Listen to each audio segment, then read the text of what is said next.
It's really interesting because the Middle East is a tough market, and when you do concept design here, it's always concept plus. You're doing some of the schematic work, and if you come and do projects in the Middle East, you have to understand that. As lighting designers, we're always back to back with the architects.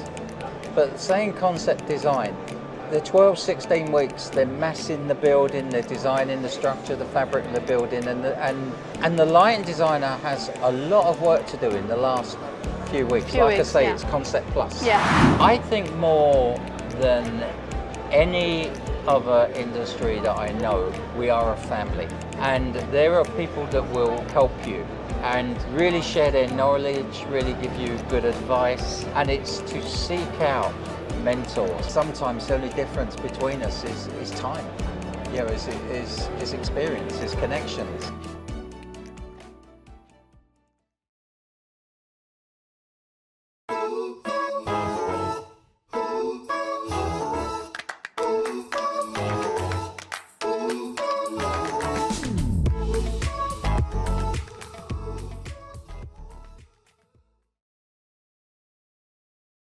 I'm Katia Kolovea, member of the team for VLD community, and I'm delighted to have with me here David Gilbey.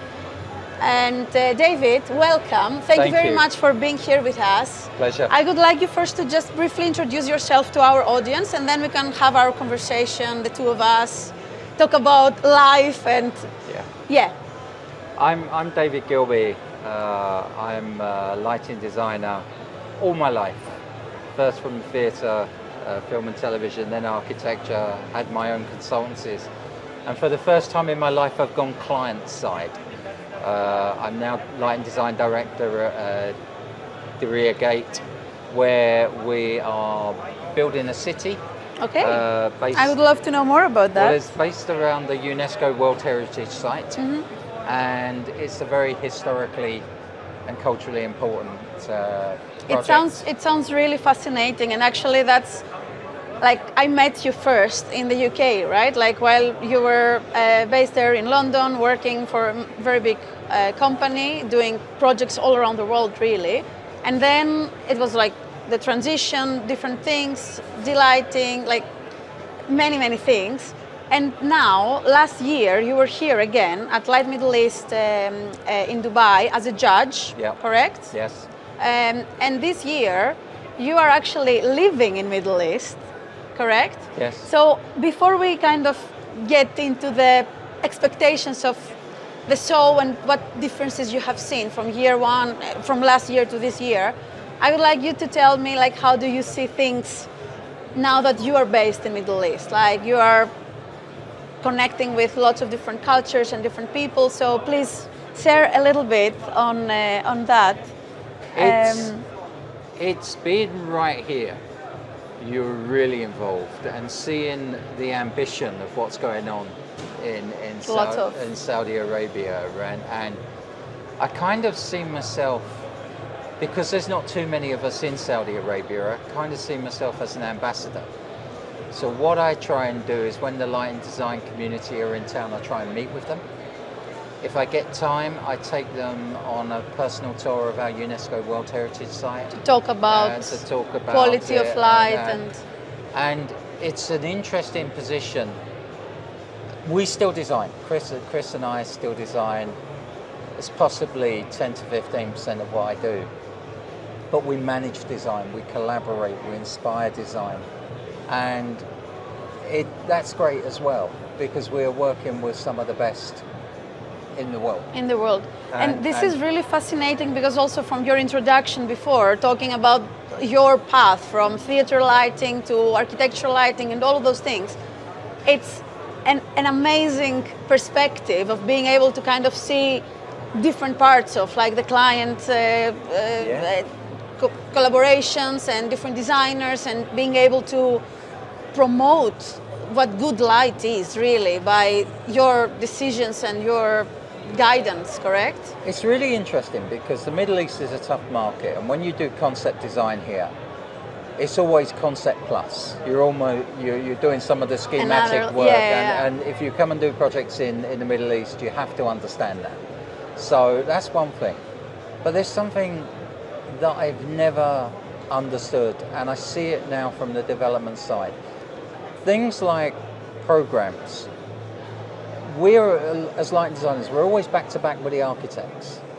But saying concept design, the 12, 16 weeks, they're massing the building, they're designing the structure, the fabric of the building, and the lighting designer has a lot of work to do in the last few weeks. I say, it's concept plus. Yeah, yeah. So that's, and I don't understand why, if there's a problem, you can't step out of the program. Because a lot of times in the early stages of design, these buildings aren't even holes in the ground. We're not talking making changes to the fabric of the building, we're talking about a reflected ceiling plan.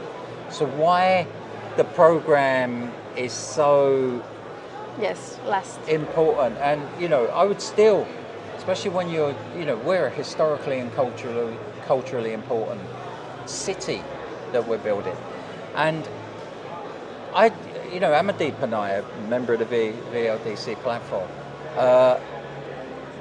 we've talked about slow design, and always the driver of development is speed and money, time and money. And especially in the region of Middle East, right? Like, this is the feedback that we have received from the majority of the designers who have interviewed.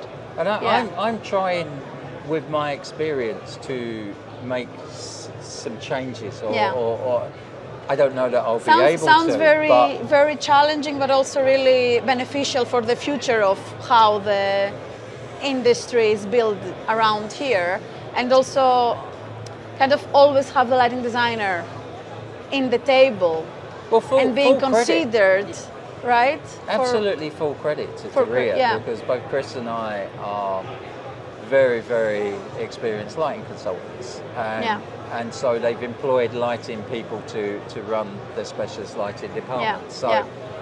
I'm very excited with that. It comes with big responsibility.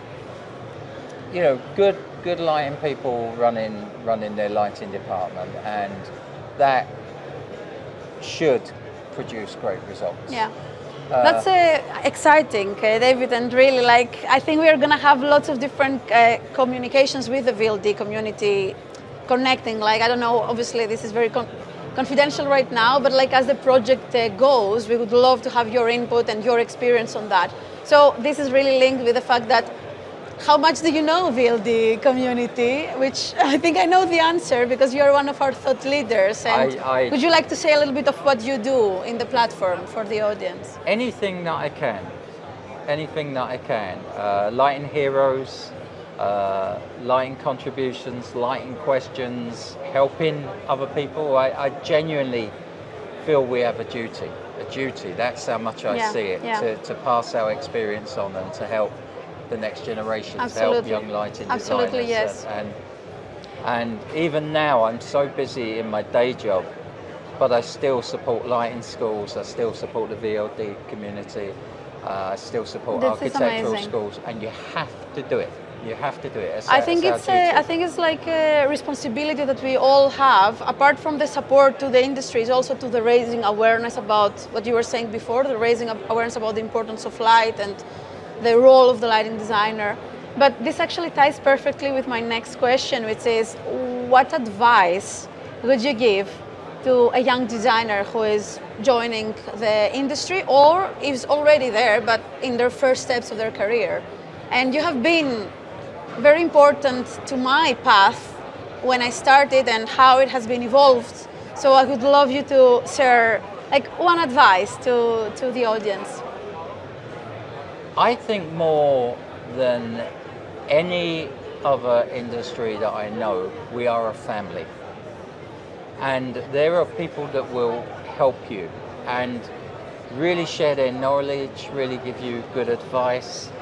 And it's to seek out mentors, because we know the Silhouette Awards. I am so proud to have been, and we are honored to have you as part of the mentors and the community that we are building. Absolutely. But I've always mentored. You have always mentored me as well. But you've mentored me. That's it's a two-way communication and support. And the interesting thing, let's talk about the Silhouette Awards for a moment, because that takes young designers, introduces them to giants of our industry who will share their knowledge, share their experience, share their connections, help you solve your problems. Yeah. And it's for 6 months. But how you get emotionally involved? How do you give someone back after 6 months? No, I was a mentor to Dipali. Exactly. And what we have now is the most beautiful collaborative friendship.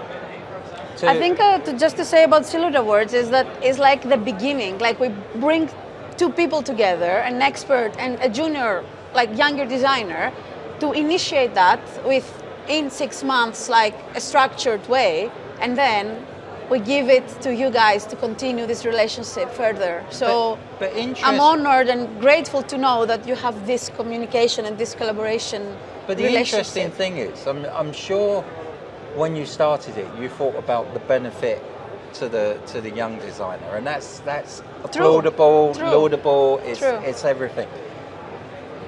But it's mutually rewarding. Yeah. You learn so much from their passion, from their ideas, and sometimes the only difference between us is time. You know, is experience, is connections, it's you know. Like this really talks to me on what you're saying. So thank you. And how the mentors became a club, and how the silhouettes became a club, a family, alumni. Yeah. And this is what we are trying to create, and actually this is what is going to happen just now. We have some mentors here at the VLD community stand, ask them to come from year 1, year 2, and year 3, and we are going to take a picture together. We're going to just connect for a few minutes as a community, so I can see like lots of them here waiting for this moment. David, last question. What drives David Gilbey to wake up in the morning? I love what I do. Yeah. I love what I do. I did a Christmas message, and you would not understand how busy I am. Yeah. I mean, double, triple meetings. I wouldn't say the curse of a lighting designer, but occupational hazard that we play out at night, so it's night and day. And I sometimes have so much responsibility. And I just keep smiling because I just remind myself that I love what I do. How much you love. That's amazing. I follow the light, and that's it's reflecting, you know. I think it's like same with me. Like I really love what I do, and I feel that this is really transformable to like transmittable, not transformable. Like giving the energy to each other. But you know when you meet someone like you, I need to hold your hand for this. When you meet someone like you, and your career is going stellar, and very rightly so, right? You are a powerful force in lighting. And I will say this, one day, when people are talking about you in the same vein as Jonathan Spears and other greats of our industry, I will be able to say, I knew Katia when you were vulnerable and you were taking your first brave steps. Oh my God. No, honestly, and that, I loved you the moment I met you because of you. We share a passion, and I mean that. Thank you. That's I think the most moving interview that we had. David, thank you so much. I want to say one last word. Yes, please. One last word. Everyone likes good friends, and some people forget the important part of it. If you want good friends, be a good friend, and if you hang on to that, then your life.